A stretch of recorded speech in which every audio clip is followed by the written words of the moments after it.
พี่น้องมาทางนี้ก็เห็นอันสำคัญจุดไฮไลท์ของตลาดอีกแล้วมาตลาดแต่ละเธอก็เห็นพี่น้องมันแม่นอันงูใช่ไหมนี่นะงูสิงไปได้บ้านนี่บอได้บ้านอยู่ป่าพูละเนาะอยู่ป่าจะถูกไปแล้วก็เสียงนี่ขออย่างอันนี้มีหลายสีคือ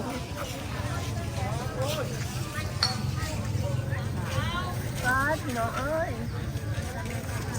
หลายขนาดเลยสีเหลืองสีแดงกันนี่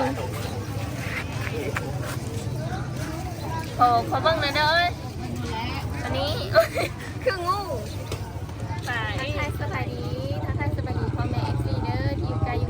ฟังไทยฟังลาวและการต่างประเทศขอต้อนรับเข้าสู่2เกสร3ผู้ไทยเด้อพี่น้องวันนี้เกสรกับแม่ที่ตลาดเมืองอาสะพรนะพี่น้องอาสะพรแขวงสอนนาเขตซึ่งเป็นตลาดที่เป็นตลาดนัดวันจันทร์กับวันพฤหัสพี่น้องอันนี้ก็คือ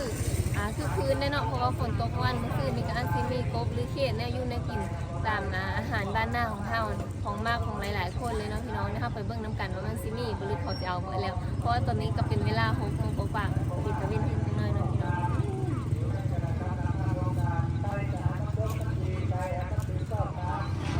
แล้วพี่น้องเข้าไปเบิ่งตลาดน้ำกันเนาะว่ามันซีมีที่ไหนอันนี้อยู่ทางหน้าตลาดโอ้ย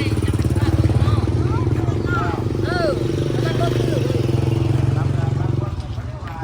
บรรยากาศมันชัวร์คือคนมือเก่านะพี่น้องคนหลายคนปกติเลยหลายตอนนี้ก็6 โมงฝ่ายแต่ก่อนนี้บอกบางไปหลายตึ้ง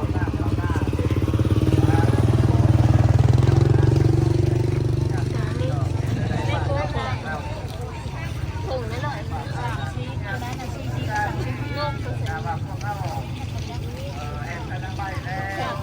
30บอก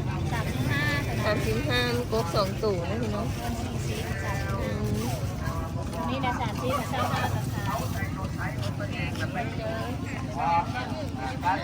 หน้าตาขาวบรรยากาศเนาะคนสีอันนั้นหลายๆนี่ไ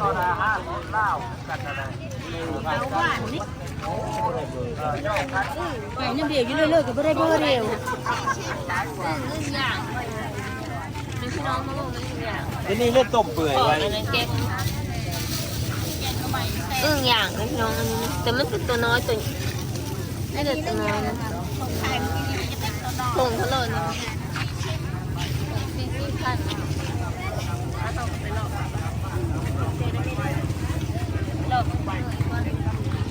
โมมี่มดเลย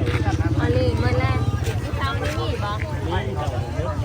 มาไม่ทันเนาะไม่ได้กินอึ่งก็ไม่ได้กินไม่ได้กินอึ่งอ้าว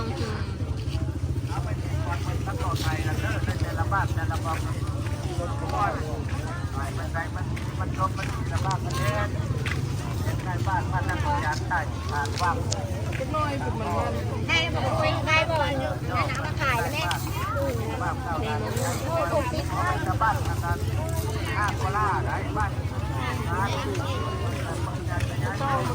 มาตอง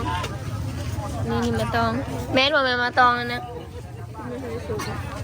มันทันสูข้าวก็ได้แต่มันพันจะสูข้าวทุกก่อนมะม่วงอันนี้นะถุง10,000กี้คือประมาณ17 บาท18 บาทนะพี่น้องผักสะแง่ครับอันนี้ผักสะแง่อันนี้มีชื่อบอลนี่นะ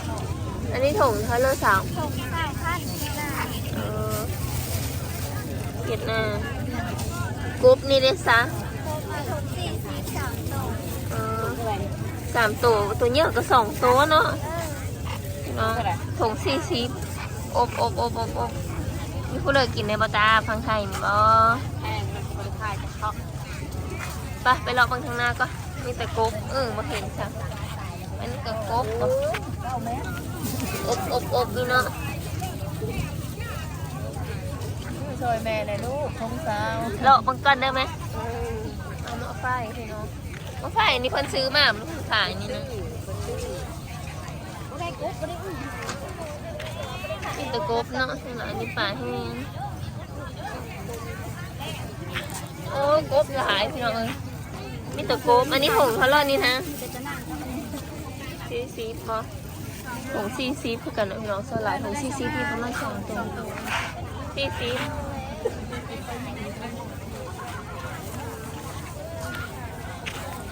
มะไฟเอ้ยเห็นมะไฟพี่น้องมะม่วงก็มีอันนี้กล่องเท่าไหร่แม่ กองชีส 10,000พี่น้องมะม่วงต้น โดนธรรมดาเป็นลูกบาทนี่ มันสามารถกับเพิ่ม มากกับโผเพิ่นนี่ก็เยอะเลย มาไฟอันนั้นเท่าเลิกมาเท่าเลิกไหมละเอ้ยไก่แค่ไหนมาไฟอันนั้นมาไฟบ้านเลยนะแม่ แค่เลยเอาแค่เยอะเนาะ มาไฟมันก็แค่มันละ10 บาทพี่น้องมากินมาไฟก็เลยเอาไปคนเมื่อแล้วโพสุดท้ายนั่นแหละนี่กัน พี่เจ้าบ่อนพี่เจ้าสิเอาวันนั้นเบอร์เอาผู้เดียวผู้เดียวกินได้ไปเลาะบางทางนา เพื่อนกินผู้เดียวยังมีเลเมอร์บ้าง ได้แล้วเลยกินแล้วได้มึงสิซิมเขาเบิ่งเลยจ้ะหวานหวานแซ่บ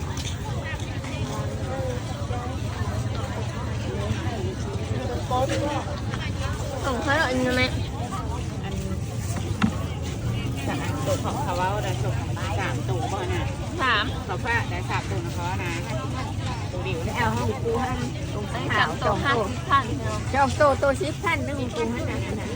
เอาไปเลาะบางก่อนนะทุก มาเลยส่งถุงเลยหอมคว้า มาขายเพิ่มมากเลยค่ะ ไม่มีสลัด จะมีอึ่งบ่ถามแล้วนะมีอึ่งนะถามว่ามีอึ่งบ่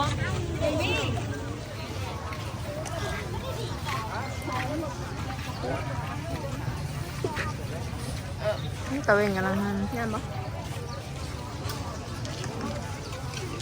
อยู่ชมมายังไปชม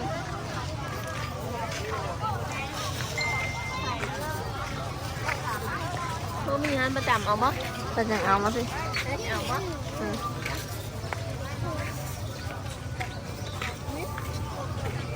น้องมีไฮไลท์สำคัญพี่น้อง ก็เสียงเลย อันนี้คือหลายสีคือ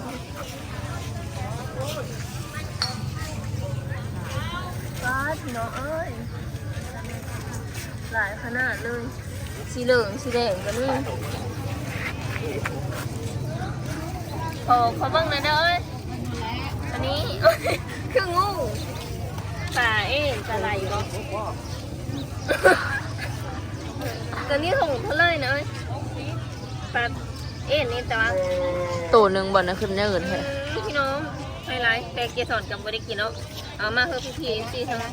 ไทยทั้งลาวและต่างประเทศทุกคนเบิ่งเนาะอันนี้น่ะเอ็นตัวใหญ่เนาะปลาไหลตัวใหญ่นะพี่น้องนี่ถุงนี้ก็มีคล้ายๆชื่องูนะนี่ตัวนี้นะทำวิดีโอเดี๋ยวพาพี่เอฟซีมาส่งเนาะเข้าใจเด้อเอ้ยน่ากินกันแบบอ่ะกระดู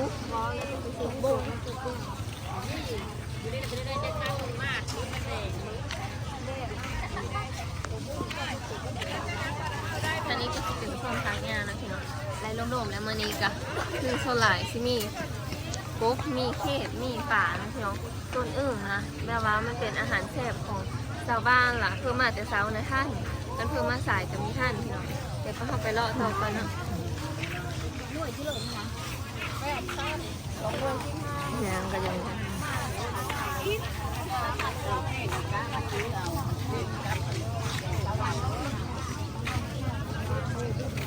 เอ๋มืดน้ำคือแบบหม้อบ่กระปูข่ายนะกระปูข่ายป่นน้ำตัวนึงนะเอาตัวน้อยเอาเนาะเอาตัวน้อยเอานี่พี่น้องกระปูแดงอืดเลยมาเห็นเพิ่มมาขายตลาดไปเลยไม่แต่ตัวจิ๋วเนาะมันบ่มีเขาก็เอามาไว้เสิร์ฟแกงนี่นะพี่น้อง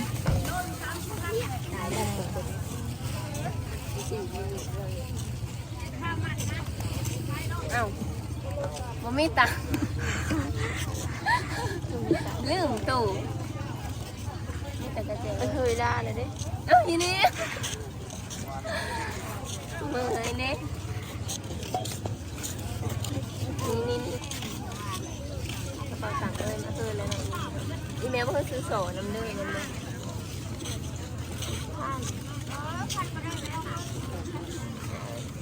เอา2 ถุง เอาสองถุงบ้าง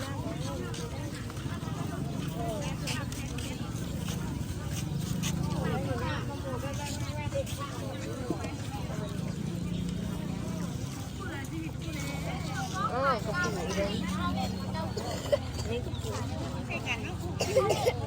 เลขมันเอาไว้เชือกเกี่ยวน้ำไหมนะน้อง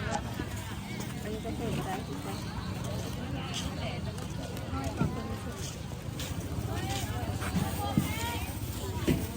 นี่แต่ซ้ำนี้เขากะจะได้อึ้งเนาะเพราะมีอึ้งซ้ำมันหมดก่อนเดี๋ยวเราต่อกันนะพี่น้องอบอีอบมาเบิ่งกันนี่ผมเขาเริ่มเลยข้าวบ่มาอันเจ้านี้กับกบอีน้องพี่น้อง กบหลายนำมานี่นะกบหลายอ่ะ นี่เลยไปกบหลายพี่น้องเ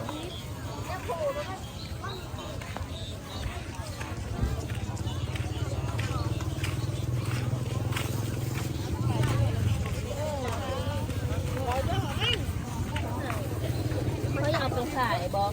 เอาไปเรียก จะขึ้นไปเลย หลาย ขายก็ได้เห็นที่ติ่มเลยมาซื้ออยู่ตลาดนี่มืดบอลนี่นะขอเปิดแรกส่งก็ได้นะพอ ข้าว อันที่บ้านเราเขาไปค่อยขายไปค่อยเลี้ยง ลงเลยนี่ เลยนี่พี่น้องมึงลูกเพิ่นซื้อไปขายเป็นซื้อไปปล่อยเนาะซื้อไปปล่อยพี่น้องหลายแห่ง ทองตรงของ อึ้งใครบอกมึงนี่แต่อึ้งอย่างน้อย ตาม เอาพี่น้องมาทางนี้ก็เห็นอันสำคัญจุดไฮไลท์ของตลาดอีกแล้วมาตลาดแต่ละเธอไปเห็นพี่น้องมันแม่นอันงูใช่ไหมนี่นะงูสิงไปได้บ้านนี่บอ ได้บาทเนี่ย อยู่ป่าพูนละเนาะ อยู่ป่าจะถูกไปแล้ว ปกติเนี่ยไม่ได้คอยมีเลยได้เข้ามาตลาดแต่ละเธอนะคะก็เห็นมันนี่แม่ไข่โตแนวเลยนี่นะ ตัว6-7 แล้ว ตัว6-7 โอ้พี่น้องงูได้นะงูสิงบางคนก็มากเนาะบางคนก็บ่มากค่ะเกียร์เสือบ่ได้เป็นบ่ได้กินแล้วหามาถ่ายเพื่อเบิ้งวะคือตลาดห้างตลาดของป้าเขามันมีเผื่อแน่กับมีกบเนาะแม่ งบเพื่อน กบอันนี้นะ ของแก้ อันนี้เขียดนะพี่น้องเขียดหน้าโอ้กบตัวเยอะเลยเนี่ยนะ พ่อชัน นี่ตัวเยอะเลยนี่ขายถุงแล้วเหรอแม่ ถุงเศร้าทั้งพูนก็มีกบอีกพี่น้องแสดงว่ามาตลาดวันนี้นะมีแต่กบทั้งหมดเพราะว่าฝนตกย่านะได้กบโทรตลาดเลยเอาขอบเจอได้ไหมเด้อเข้าไปถ่ายมืออื่นก่อน มดน้ำรอแล้ว เตะผู้เองบ๊อบ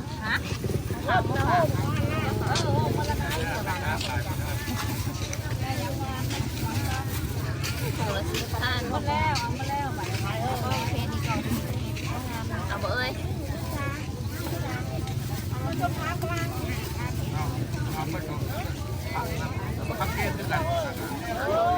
อันนี้ของละ10,000ก็ประมาณ78 บาทก็คือเรามาเตะละ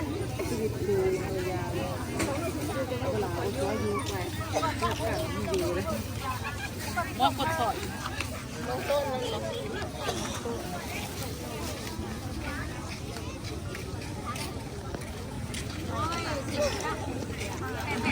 ขโมย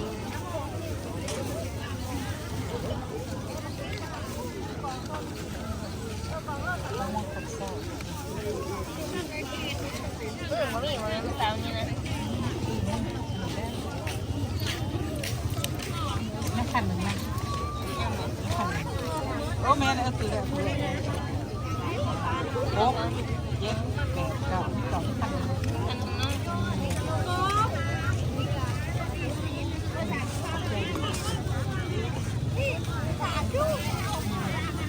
้ำพุมาเท่าเปิดก่อนถุงนึงมัน7-8 บาทหรือว่าเทมเงินทีกระสีพันมีแต่ถุง5 โล5 โลใส่ถุงย่าง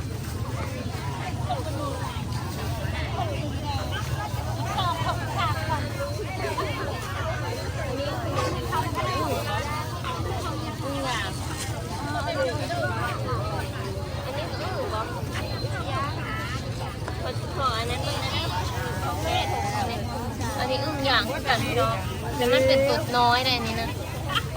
เกมาเบิ่งน้ำกันคือเขตนะคือเขตฝาขั้นได้บอกไปประมาณพี่น้องอึ้งอย่างเอาไปแซะกระอย่างมันเต็มเลยแหละอันนี้ก้านบรูวคูดไหมอ๋อก้านคือกันเนาะพี่น้องเนาะดิมันคือเขตฝาข้ามมึงไปมึงมานั่นนึงแล้วเลยนะเนาะอันนี้ตัวน้อยเขตเขตละอึ้งอย่างตัวน้อย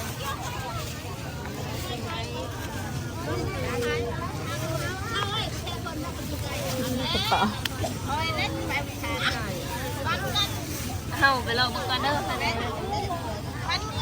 จะได้อึ้งอันนั้นไม่มี ยังไงอึ้งแบบนี้แต่บ่มีเนาะ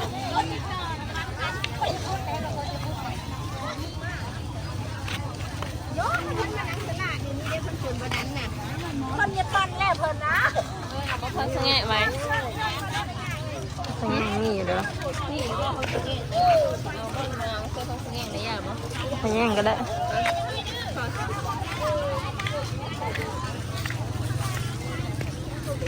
อ๋ออะไรนะจากคนขายไม่ได้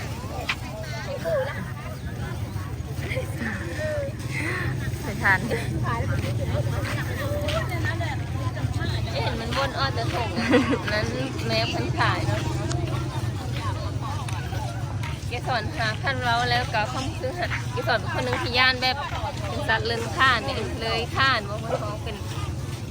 เดินรถไม่มีตีนนะสัตว์บ่ เป็น มี หู ตีน เป็นเอ็นกับเกสรกับย่าเนาะแต่ว่า อันนี้คือมาถ่ายภาพบรรยากาศให้พี่น้องเบิ่งคาร์บอนแมนวันนึงอื่นในย่านคือแบบมันลอยพี่น้องต้องซื้อมันย่านมันกล้าจับฝาพี่น้องอาหารนะซัดน้ำคือกันเลยบนโต๊ะดิฝาคอเขาทานได้เลย ข้าวครับ ฝาคอเธอเป็นนั่งยกน้ำหนักแล้วนะพี่น้องนี่กะพาพี่พีเอฟซีทุกคนเลยก็ตลาดเมืองอัสสะพรนะพี่น้องช่างเห็นปุ๊บช่างเห็นแนวกินนี่แหละน้องฝนตกไหมนี่ก็กับกินสอนจะซื้อผ้ากันกลับ ได้ไปเลยเนี่ยละ ได้คืออันนี้มือน้ำคอ เต็มมือเนาะ เลยมาคุมกี่เกาะ เต็มไม้เต็มมือเนาะ เต็มมือก็คือแบบเป็นนักโยกามคนหนึ่งเลยเนาะเป็นคนดื้อเทิงได้มีได้มือกล้องนะพี่น้องอย่างอันแกสอนกับก็สิขอตัวลาก่อนเด้อพี่น้องกลับบ้านก่อนอันที่TFCแล้วก็ฝั่งไทยฝั่งลาวต่างประเทศทุกคนเนาะเป็นกำลังใจให้น้องเกสรนะเด้อฝากกดไลค์กดแชร์กดติดตามแล้วก็ที่สำคัญเป็นกำลังใจให้น้องเกสรโดยการบอกว่าข้ามโฆษณาเด้อจ้าพี่ๆสำหรับมื้อนี้กะบ๊ายบายขอกล่าวคำว่าสบายดีเด้อบ๊ายบาย